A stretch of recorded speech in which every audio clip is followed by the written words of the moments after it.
तो hello students, किन्हीं कारणों से हम पिछले 2 दिनों में वीडियोस नहीं डाल पाए। तो आज हम जो नेक्स्ट वीडियो का टॉपिक लेके आए हैं वो डिफरेंस बिटवीन मोलैरिटी का और इसी के साथ मोलैलिटी, इन दोनों के बीच में क्या डिफरेंस है पहले हम वो देखेंगे। उसके बाद हम एक कॉमन रिलेशन करेंगे मोलैरिटी का, किसके साथ? मोलैरिटी का रिलेशन करेंगे हम नॉर्मेलिटी के साथ और उसकी डेरिवेशन करेंगे, क्योंकि डेरिवेशन इसकी जरूरी है। अब हम पहले इन दोनों के बीच में डिफरेंस देखेंगे। तो कैसे हम सारा ये वाला प्रोसीजर फर्दर करने लगे हैं, चलिए।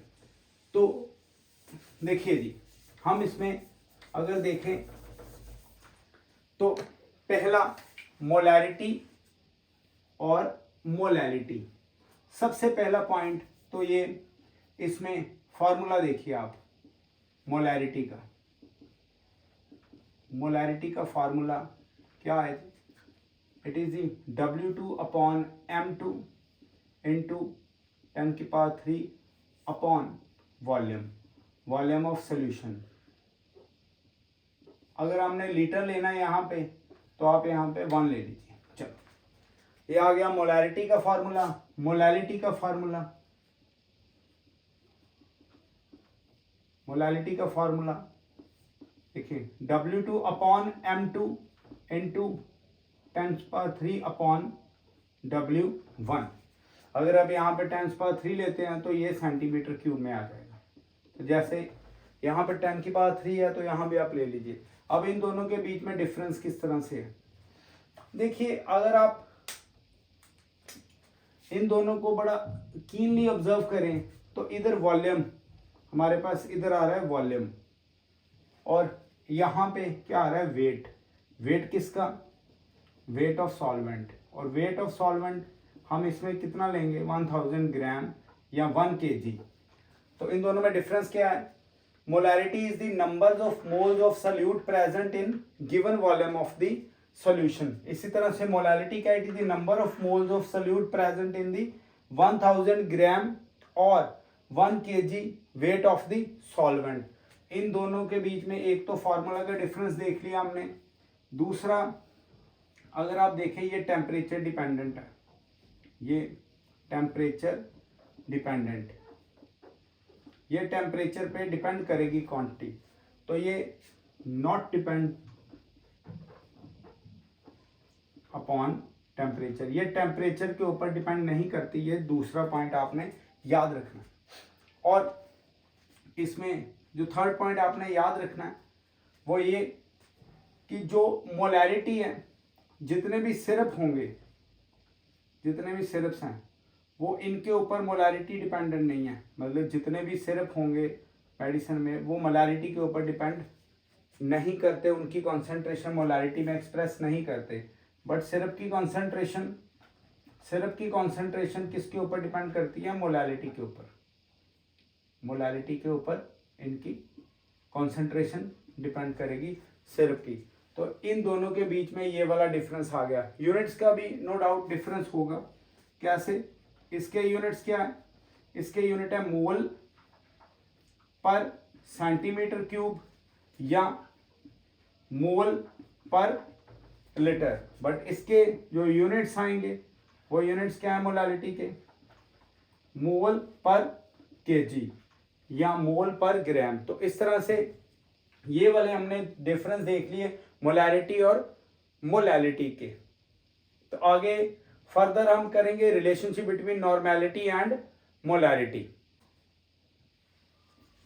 तो करते हैं फर्दर रिलेशनशिप, डेरिवेशन करेंगे, उसके बाद हम न्यूमेरिकल्स करेंगे। तो इनमें देखिए, अगर हम बात करें नॉर्मेलिटी की, रिलेशनशिप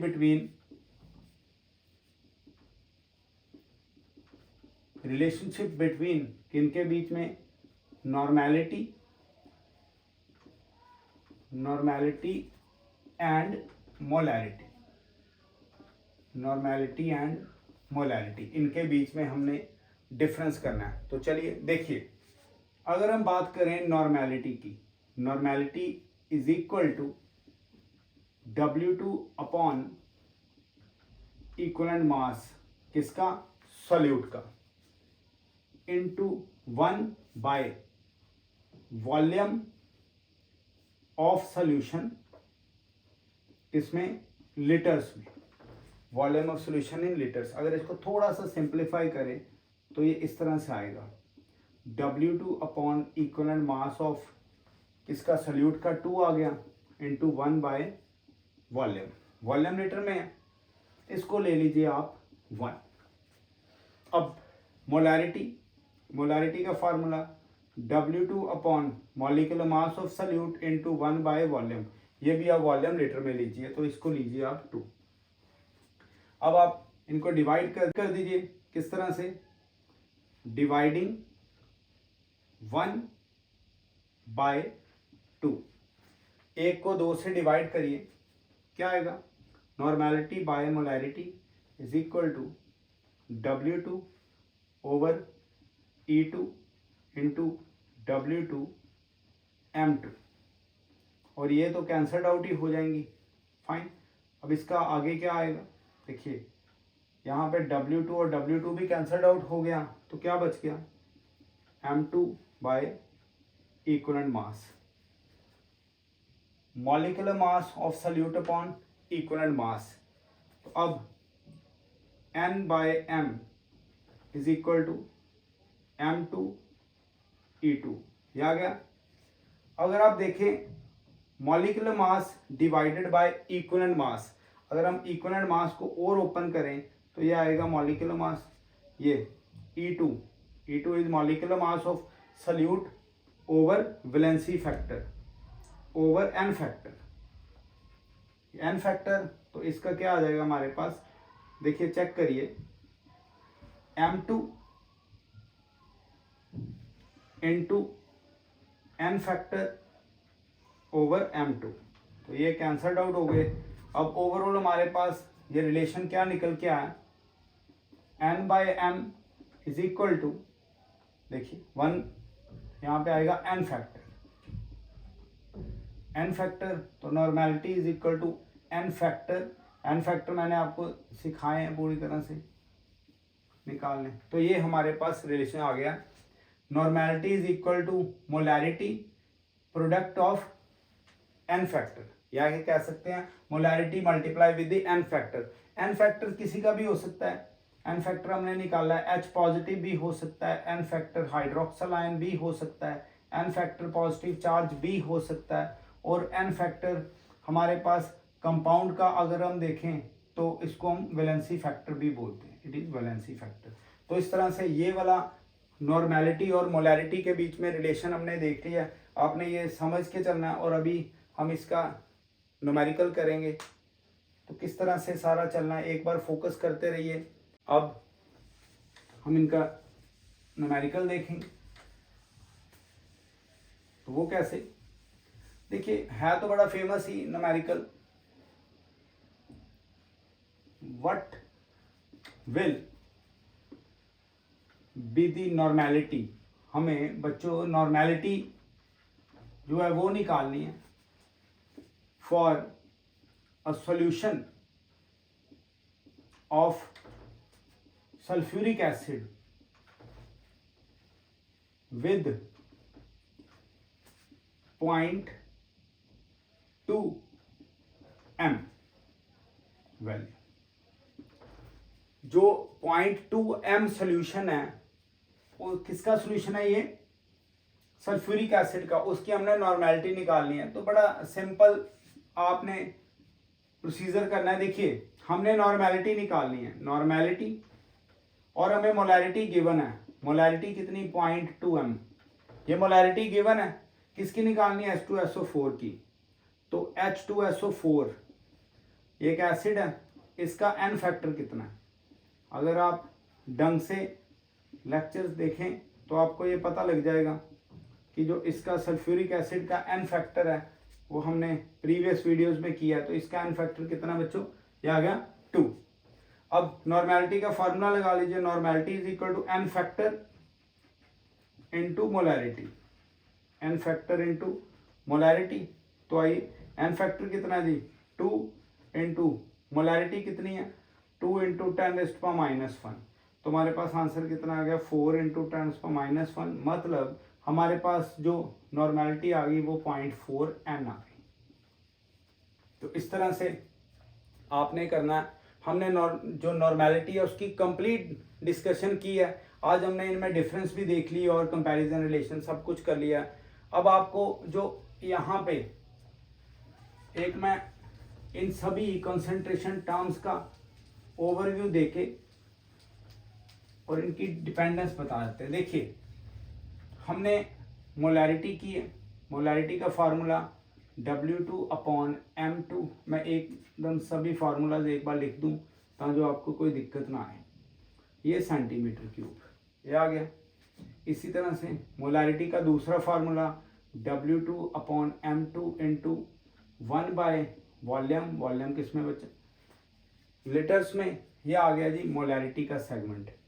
दूसरा molarity is equal to W2/m2 10⁻³ तो ये W1 क्या होगा इधर 1 kg और 1000 ग्राम्स, ये मोलैरिटी हो गया। अब हम बात करें नॉर्मेलिटी की, नॉर्मेलिटी भी सेम इसी तरह W2/इक्वलेंट mass of solute into 10⁻³ volume कितना है सेंटीमीटर क्यूब। एक ही वीडियो में आपको सभी ये फार्मूलाज हम बता रहे हैं।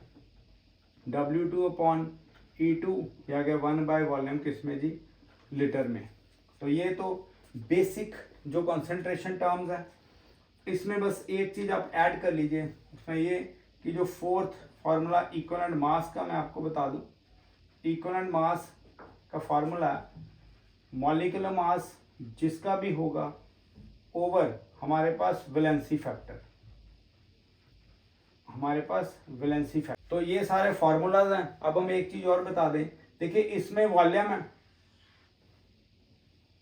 और नॉर्मेलिटी में देखिए ये भी वॉल्यूम है। तो ये वाली टर्म और जो नॉर्मेलिटी टर्म है ये चेंज हो जाएंगे, चेंज्ड विद टेम्परेचर। ये टेम्परेचर के साथ चेंज हो जाएंगे, ये भी चेंज्ड विद टेम्परेचर, बट ये डज नॉट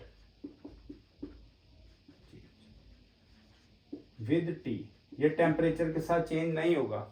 हमने ओवरऑल कंसंट्रेशन टर्म्स देख ली अभी, जैसे पीपीएम या वेट फ्रैक्शन, वेट परसेंटेज रहती हैं, बट जो मेजर हमें चाहिए molarity, normality, molarity, normality, molality, ये तीन ऐसी टर्म्स हैं जिसमें से न्यूमेरिकल्स आते हैं और स्टूडेंट्स फंसते भी हैं।